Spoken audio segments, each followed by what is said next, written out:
Good morning children. आज हम BEd first year के फर्स्ट पेपर बाल्यावस्था एवं विकास, इसकी 5th यूनिट है बाल समायोजन, इसके 4th पॉइंट को डिस्कस करने जा रहे हैं।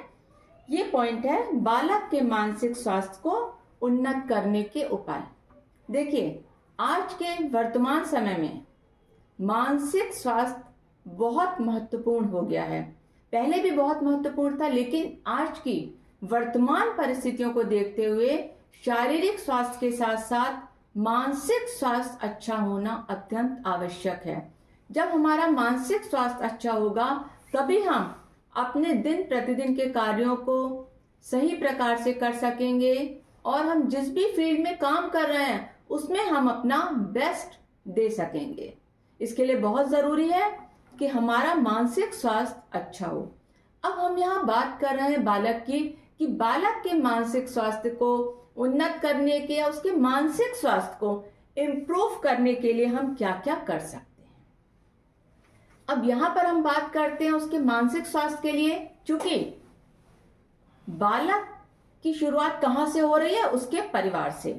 तो यहाँ पर सबसे महत्वपूर्ण भूमिका आ जाती है उसके मानसिक स्वास्थ्य में उसके परिवार की। अब परिवार में सबसे पहले वो संपर्क में आ रहा है अपने माता पिता के। तो यहाँ पर बहुत जरूरी है कि माता पिता का व्यवहार बच्चे के संग बहुत अच्छा होना चाहिए। जहां पर माँ बच्चों से प्रेम पूर्वक व्यवहार करती है, पिता उनको सुरक्षा देते हैं, वहां पर बच्चे ज्यादा से ज्यादा समय परिवार के साथ में रहना व्यतीत करते हैं और वहां पर वो अपनी समस्याओं को, अपनी परेशानियों को अपने माता पिता के समक्ष रखते हैं, जिनको कि माता पिता बहुत स्नेहपूर्वक सुलझाने का प्रयास करते हैं। तो यहाँ पर सबसे इंपॉर्टेंट भूमिका है बच्चे के माता पिता की। इसके बाद आता है, क्योंकि माता पिता के अलावा परिवार में अन्य सदस्य भी होते हैं। बच्चे के परिवार में उसके दादा दादी, उसके नाना नानी, चाचा, बुआ, बहुत सारे लोग और भी होते हैं। अब यहाँ पर पूरे परिवार के सदस्यों की ये भूमिका हो जाती है कि वह परिवार के वातावरण को खुशहाल बनाए और शांतिपूर्ण वातावरण बनाए, जिससे कि अगर परिवार का वातावरण खुशहाल होगा और शांतिपूर्ण होगा तो बच्चे के स्वास्थ्य पर उसका बहुत अच्छा असर पड़ेगा। इसी में आता है विकास के लिए आवश्यक सुविधाएं प्रदान करना। मानसिक रूप से ये जरूरी है कि बच्चे के विकास के लिए उसमें आत्मविश्वास उत्पन्न करना, उसमें उत्तरदायित्व की भावना उत्पन्न करना, ये बहुत ज्यादा जरूरी हो जाता है। और यहाँ पर परिवार की भूमिका बहुत ज्यादा महत्वपूर्ण है कि वो इस प्रकार का वातावरण दे जिससे बच्चे के अंदर आत्मविश्वास उत्पन्न हो और वो अपनी सारी आवश्यकताओं को, अपने विचारों को, अपनी भावनाओं को बहुत बेहतर तरीके से परिवार के सदस्यों के सामने अभिव्यक्त कर सके। तो यहाँ पर तो बात हो गई कि पारिवारिक कारण, परिवार की क्या जिम्मेदारी है बच्चे के मानसिक स्वास्थ्य को उन्नत करने के लिए। तो यहाँ पर माता पिता का अच्छे से रहना, परिवार के सदस्यों का मेल से रहना, खुशहाल वातावरण, शांतिपूर्वक तरीके से रहना, ये बहुत सारी चीजें हैं जो कि बच्चे को एक बेहतर वातावरण दे सकते हैं, जिससे कि उसका मानसिक स्वास्थ्य अच्छा हो सकता है।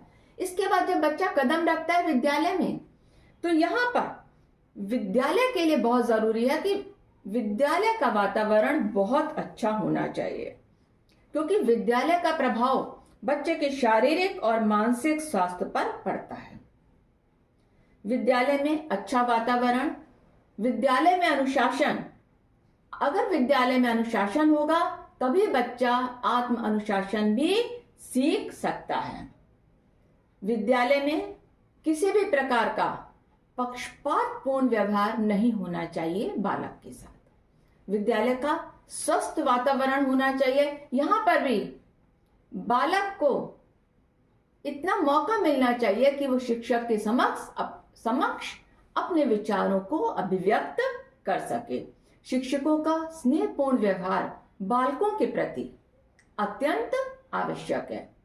जब शिक्षकों का व्यवहार स्नेहपूर्ण होगा, पक्षपात रहित होगा, तभी बच्चा उनके समक्ष अपने विचारों को अभिव्यक्त कर सकेगा।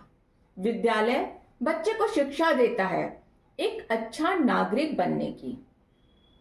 तो यहाँ पर एक अच्छा नागरिक बनने के लिए बहुत जरूरी है कि विद्यालय का वातावरण सौहार्दपूर्ण होना चाहिए, विभिन्न प्रकार की पाठ्य सहगामी क्रियाएं होनी चाहिए और बच्चे को विभिन्न प्रकार से अवसर मिलने चाहिए जिससे कि वो विभिन्न प्रकार की पाठ्य सहगामी क्रियाओं में भाग ले सके। शिक्षक उसके संग स्नेहपूर्ण व्यवहार करे, किसी प्रकार का कोई पक्षपात बच्चे के साथ नहीं होना चाहिए।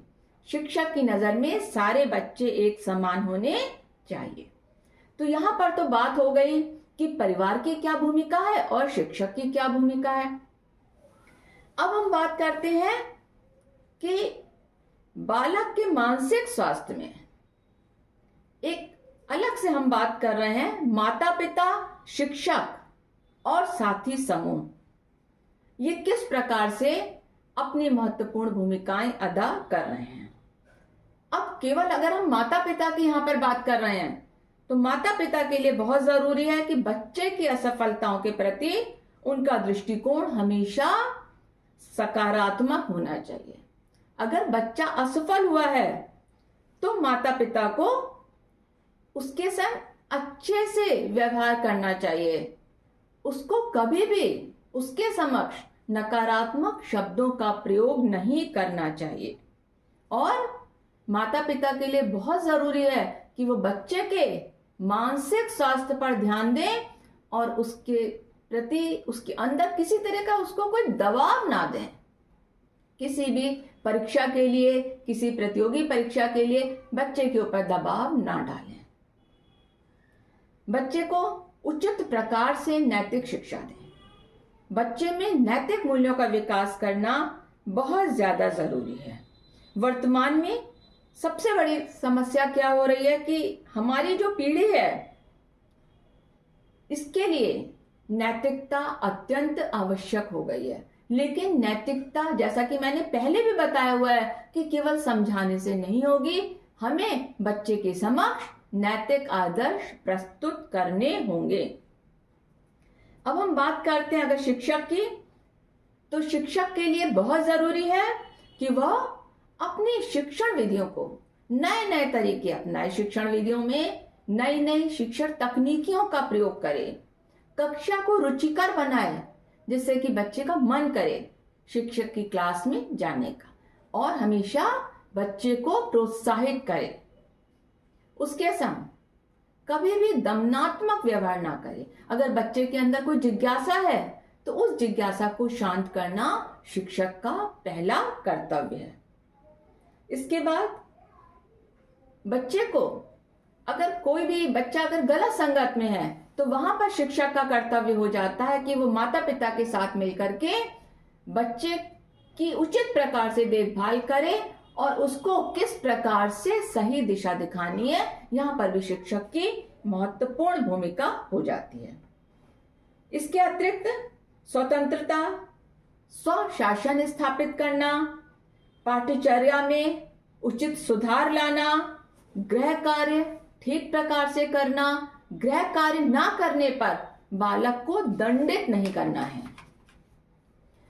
तो यहां पर हमने बात करी शिक्षक की कि शिक्षक को किस प्रकार से कक्षा में एक बेहतर वातावरण देना है जिससे कि बच्चे का मानसिक स्वास्थ्य अच्छा हो और उसके अंदर किसी प्रकार का तनाव या फ्रस्ट्रेशन ये उत्पन्न नहीं होनी चाहिए। इसके बाद हम बात करते हैं कि उसका जो साथी समूह है, जिसको कि हम कहते हैं पीयर ग्रुप। पीयर ग्रुप एक महत्वपूर्ण भूमिका निभाता है बच्चे में। पीयर ग्रुप एक ऐसी चीज होती है जहां पर कि बच्चा रहता है और अपने तनाव से मुक्ति पाने का प्रयास करता है, क्योंकि पीयर ग्रुप में वो अपनी सारी समस्याओं का हल ढूंढने का प्रयास करता है, अपनी समस्याओं को डिस्कस करता है, अपनी चीजों को, अपनी बातों को शेयर करता है अपने ग्रुप के साथ। तो यहाँ पर बहुत जरूरी है कि बच्चा जिस समूह का सदस्य है वो समूह अच्छा समूह होना चाहिए।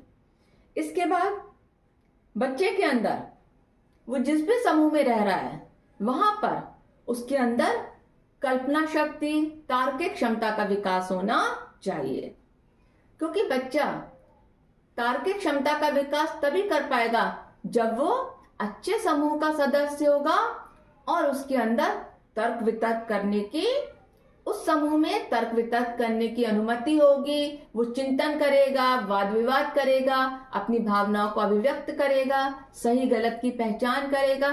तो यहाँ पर समूह की एक बहुत महत्वपूर्ण भूमिका हो जाती है। इसके बाद एक और चीज आती है कि जिस प्रकार से हमारे समाज में परिवर्तन हो रहा है वहां पर यह बहुत जरूरी है कि बच्चा समाज के नियमों को समझे। कुछ जो परिवर्तन हो रहा है, कुछ पुराने विचारों को ले और कुछ नए को ले और दोनों में सामंजस्य स्थापित करता चले। तो देखिए यहाँ पर हमने बात करी परिवार की, शिक्षक की, उसके साथी समूह की, ये सारी चीजें उसके मानसिक स्वास्थ्य में महत्वपूर्ण भूमिका अदा करती हैं। और इसके साथ ही सबसे महत्वपूर्ण है बच्चे का शारीरिक स्वास्थ्य अच्छा होना। जब वो शारीरिक रूप से स्वस्थ होगा तभी वो मानसिक रूप से भी स्वस्थ होगा। तो इसके लिए स्कूलों में विभिन्न प्रकार से, जैसे हमें कल्चरल एक्टिविटीज करवानी है, पीटी होनी चाहिए, फिजिकल एक्सरसाइज है, ये सारी चीजें बहुत जरूरी हैं। कुछ आउटडोर गेम्स बच्चों के लिए, इनडोर गेम्स, जिसमें कि बच्चे के अंदर एक हेल्दी कंपटीशन वाली चीज है। यहाँ पर शिक्षक को ध्यान में रखना है कि बच्चे के अंदर किसी प्रकार की नेगेटिव कंपटीशन की फीलिंग ना आए, किसी प्रकार की जेलस की फीलिंग नहीं आए, वो एक पॉजिटिविटी के साथ आगे बढ़ता चले। तो यहाँ पर शिक्षक और माता पिता दोनों की ही एक महत्वपूर्ण भूमिका हो जाती है बालक के मानसिक स्वास्थ्य के लिए और साथ ही साथ उसके शारीरिक स्वास्थ्य को बेहतर बनाने के लिए।